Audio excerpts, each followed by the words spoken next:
Hello everyone, so back again, and today we're going to talk about the period of the Irish Convention, so called, and this is another attempt now by Lloyd George, who's very proactive, as I say, to solve this problem and to take the sting out of this obviously radicalising and escalating situation.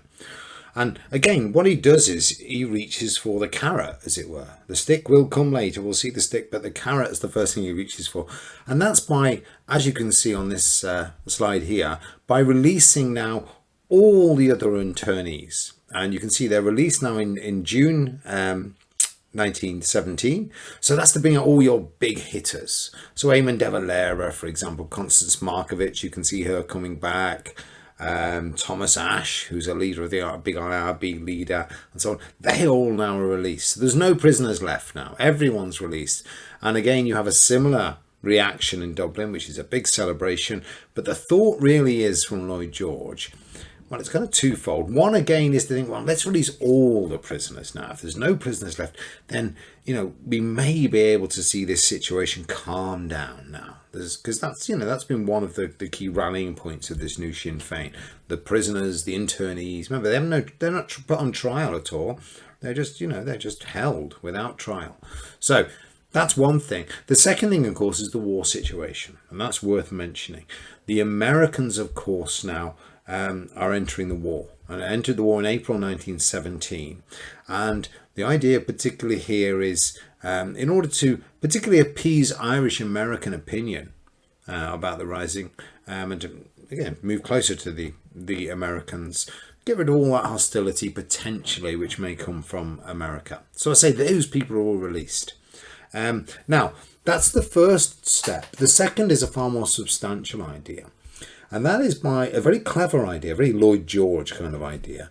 And this is the idea of creating a whole new forum now, which is called the Irish Convention. And if I show you here an image of the Irish Convention, it's going to be held at Trinity College Dublin. And what this is meant to be now is a gathering together of all Irish political opinion.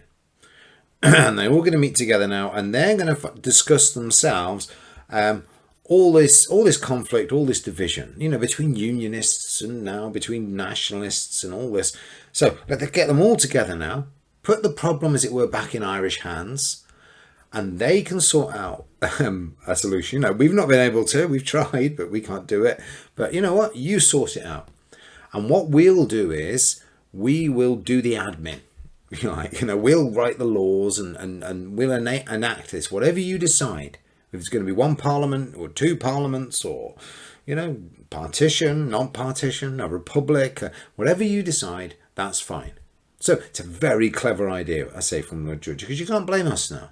All shades of Irish opinion are there.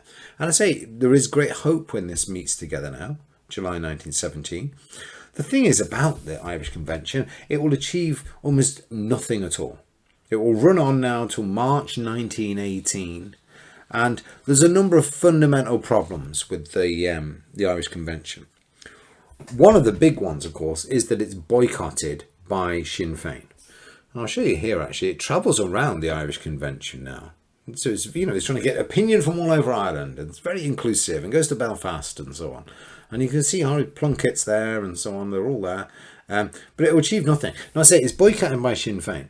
Now, the reason Sinn Féin boycott it, to be fair to Sinn Féin, their argument is, well, hang on, you're taking delegates to this convention proportionally from the last election, which is held back in 1910. And they're saying, well, come on, everything's changed. Look, we're winning all these by-elections.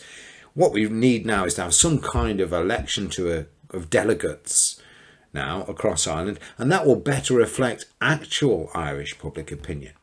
Because as it stands now, they do get a few token seats on this. A few radicals get token seats. They invite, for example, some members of the Gaelic revival and a few other kind of people, but just a fringe group.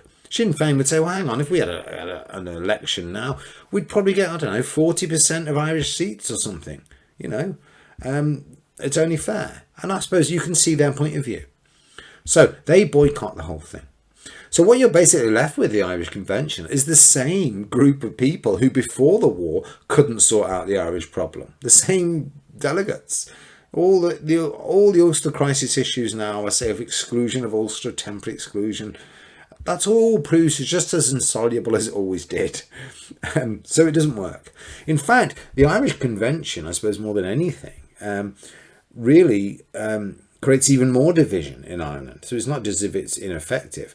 And the division it creates now is a totally new division, which is one between Northern Unionists and Southern Unionists. Because, of course, Northern Unionists, as we said during the Ulster crisis, had kind of accepted potentially the idea of excluding bits of Ulster from the Home Rule Bill, that in principle, now I say they don't know what area this is going to be, they haven't decided that, but this is the first time now you have a gathering now with Southern Unionists. And the thing about Southern Unionists, they're livid. You're prepared to sell us out now. Ulster, the Ulster Unionists sell us out, and you've got your lifeboat, as it were, and you can remain under direct rule. But what about us? We're stuck here. We're stuck, down in Cork or somewhere. We're never going to get out. We aren't. So you get a lot of bitterness and anger between both sides of the whole thing. And yeah, it achieves absolutely nothing at all. Here's a quote here from Horace Plunkett, and he writes a wonderful diary here. I'll just read this quote to you. And he's talking about the futility of this whole thing. He says, the final sitting and the convention was at its worst. The Ulstermen may be neglected. They were bound to act stupidly. But the fight between the bishops with the extreme nationalists and the moderate nationalists was confusing and humiliating. In the afternoon, minority reports and notes began to come in. All nonsense, of course. I was dead tired and very near a breakdown. So he's mentioning there another division, which is between the bishops, the church, and obviously the advanced nationalists and the moderate nationalists. It just really lays bare. There's massive divisions within Irish politics. Of course, one of the tragedies that come out of this, and this is just something worth noting, and he talks there about he's dead tired and very near a breakdown, Plunkett. Of course, someone who does have a breakdown in their health and ends up dying in the wake of this is John Redmond. And John Redmond himself dies, really, in his own words, a broken-hearted man on the 6th of March 1918. So right as this comes to an end. And he's been in the midst of this, futilely trying to create some kind of consensus, not going anywhere. We're outside this new Sinn Féin movements, the bandwagon's rolling, and his party's beginning to crumble. And his whole project, Redmond's whole project of bringing home rule to Ireland, looks as if it's completely falling apart. And, and this stress really does end up killing Redmond. And I'll show you here, actually, just to note this, because, Redmond is this is Redmond's resting place. It's bizarre, really. I think he's sponsored by Toshiba. It's a very strange thing in Wexford town. But it is very sad. And you can see he dies, his heart gives way. And you can see, I'm a broken-hearted man. And, Redmond, whatever you think of Redmond, he is the man who brought Irish nationalism back from the brink after the Parnell split. Reborn, the party was reborn under Redmond, and he got them to the brink of home rule, just that close, and now he's gone. And I think without Redmond, you look at the home rule party and you think this party's on its way out. This is a thing of the past now. Of course, Redmond will be replaced by, as we said, John Dillon. And there he is. And he will be in charge now for the last few months, really, of the Home Rule Party's existence. It won't last long at all. Now, I think really the most significant outcome of this whole period, isn't the convention. You could say it's actually the death of Redmond, but the release particularly of the man, of course, who will come to replace Redmond as the leader of the nationalist movement in Ireland. And that, of course, is none other than Eamon de Valera. And so it's almost like Redmond passes away now and the baton is passed to Eamon de Valera. And there he is as a prisoner there. De Valera, who's an American-born school teacher, he's raised in Limerick, and is the last surviving senior commander of the Rising. If you remember, he was at Boland's Bakery, so he's a hell of a lot of fighting. We don't know if De Valera himself did much fighting. There was rumours anyway of him having some kind of breakdown, and certainly De Valera will never pick up a gun again. He's a politician, absolutely. But he manages, as it were, to dine out on the fact that he is the last surviving leader of the Rising, and really makes a career out of that. I mean, the volunteers love him because of this. He's someone to be trusted by them, ironically, even though he's not. He's in many ways a completely political kind of figure. But you'd say with De Valera, however you think about him, he is a politician of the top class, the top level. So a lot of them like Redmond. So he's someone who's absolutely top level. A lot of other Sinn Féin politicians and so on will not be that adept, not able. Someone like Griffith is not the greatest politician. But with De Valera now, cometh the hour, cometh the man. And we'll talk a lot about, obviously, Eamon De Valera. And of course, what's going to happen with De Valera, because he's obviously the big figure, is when there's another by-election, and this time is going to be in East Clare. So another by-election appears now. Which is actually caused, funnily enough, by the death of John Redmond's younger brother when they're fighting in France. It was a tragedy for the Redmond family. He lost his brother as well. But East Clare now, they're going to put De Valera up in East Clare. And much like Roscommon, the first by-election we mentioned, this is a safe Home Rule seat which hadn't been contested, since I think 1885. Isn't that amazing? Just don't bother putting anyone up against the Home Rule party. And as expected, again, the result is a dramatic walkover for De Valera, who wins the seat with something like 5,000 votes to the Home Rule candidates just over 2,000. A real sort of romp home now. And if I show you here is De Valera. You'll notice about De Valera, and this is, as I said, the by-election, wearing his volunteer uniform. You can see him in the centre there under the flagpole. He always wore his uniform a lot because he knew that brought him, I say, status and kudos and so on. Here's another image of him here, actually. You can see this is another one of these wonderfully coloured images. There he is in his uniform now, and this is obviously later on in Dublin. But yeah, this is part of his image that he portrays. Now, De Valera's victory, of course, now with De Valera in the party now, he's soon going to become leader of this political party. The ball is now rolling. And just to mention, there's another few notable by-elections. There weren't others. But just to mention this man here, W.T. Cosgrave, who wins in Kilkenny City in August now 1917. Cosgrave is important, of course, because Cosgrave will be the first leader of independent Ireland. He will be the head of the provisional government and the Free State, and will basically be in charge of Ireland now for the first decade of its existence. And we'll talk a bit about Cosgrave when we get to the period of the Civil War and so on. But he's another politico, if you like. He's not a military guy. He's another political kind of leader. So he's now in charge. And I say all this time the volunteers are turning up for these by-elections, and this gives them a much needed focus for their activities, really. And this movement now, I think the one thing it's really lacking at the minute, the final piece of the jigsaw, as it were, is an identifiable political credo. And this will be achieved in October 1917, when all these people now come together, this movement, all these delegates from all these clubs around Ireland now, and they come together at a party convention. They've got Ardèche, which is what they're called in Ireland, to hammer out now an orthodox party line.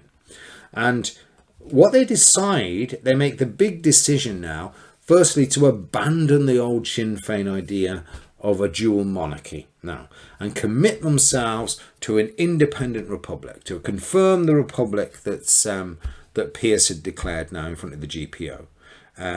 Now, what they actually say here is a bit fudge it a little bit more, and this again you see is this idea of keeping many people on board as possible or under the umbrella, is they actually say a republic's the declared aim, but once we get to a position where we can actually decide, when we, as it were, win the struggle, then there'll be a referendum, and then people can decide exactly what form of government they want.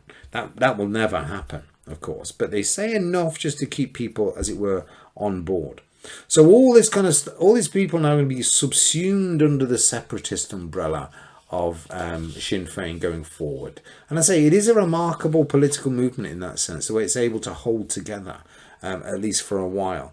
And I say, in another symbolic move mentioned this, De Valera now replaces Griffith as president of Sinn Féin. And Griffith steps down now and becomes deputy leader. I'm not saying the thing about Griffith is, to be fair to it, one thing Griffith has never wanted is political power. He's an odd kind of fellow, Griffith. He's always happy to step aside, and he does step aside. And now we've got the big hitter at the head now of this party, which is now really beginning to organise itself. Now, this is not to say, of course, the internal contradictions are still there. And you'd imagine, this party really needs to be careful not to swing one way or the other. It's got to keep the volunteers on side and all these other people. Is it going to splinter? The British certainly expect it to splinter and fall apart, but I say it doesn't happen.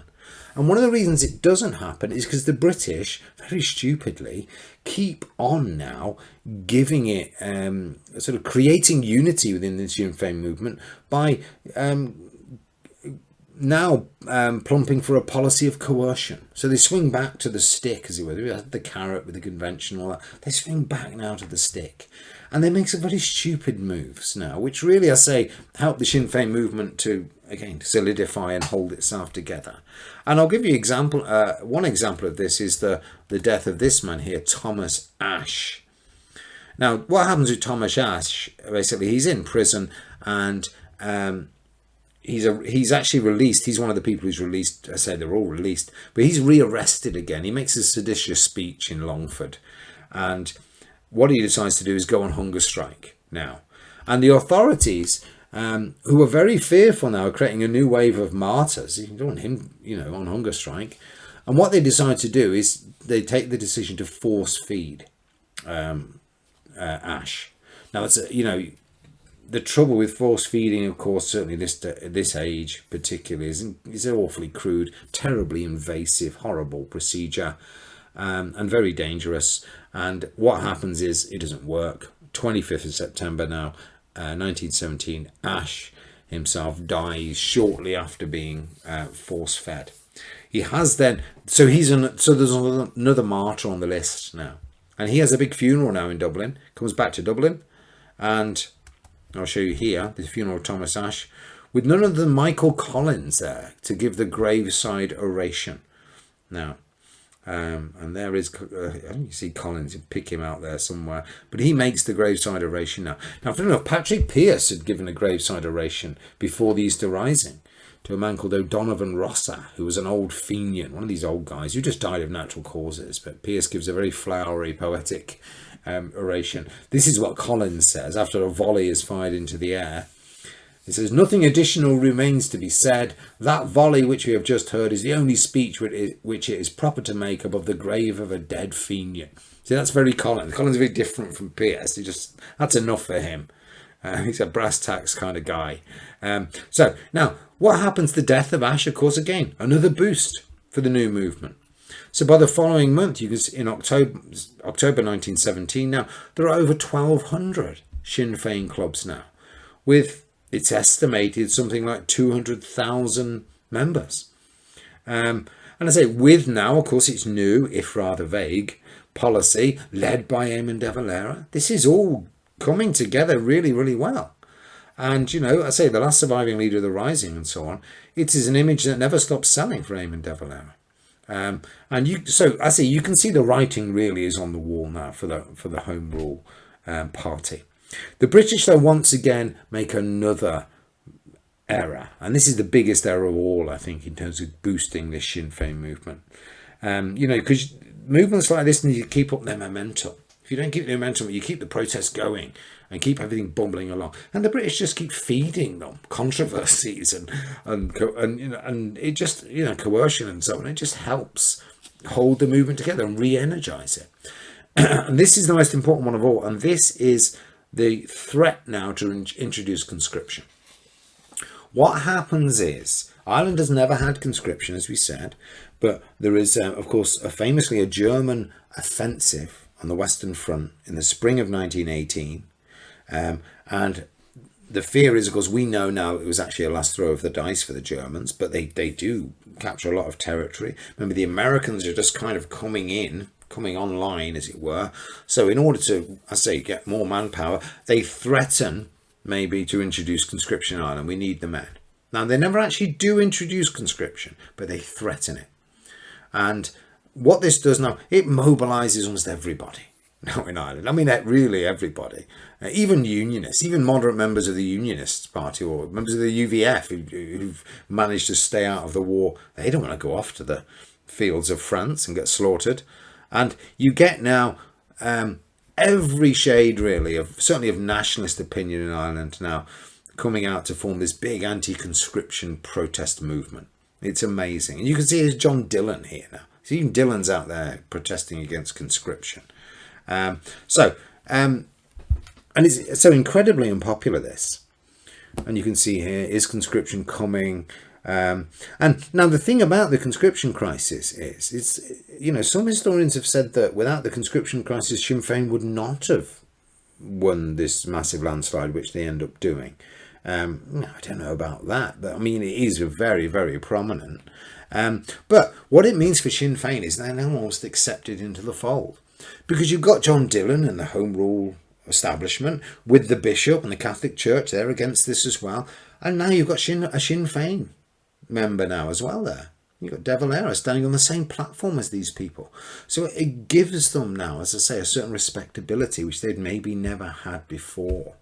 And I say the church is very much kind of against conscription, and they say, for example, Maynooth, we have a statement from the Cardinal Logue who says that you can use all means that are consonant with the laws of God to resist conscription.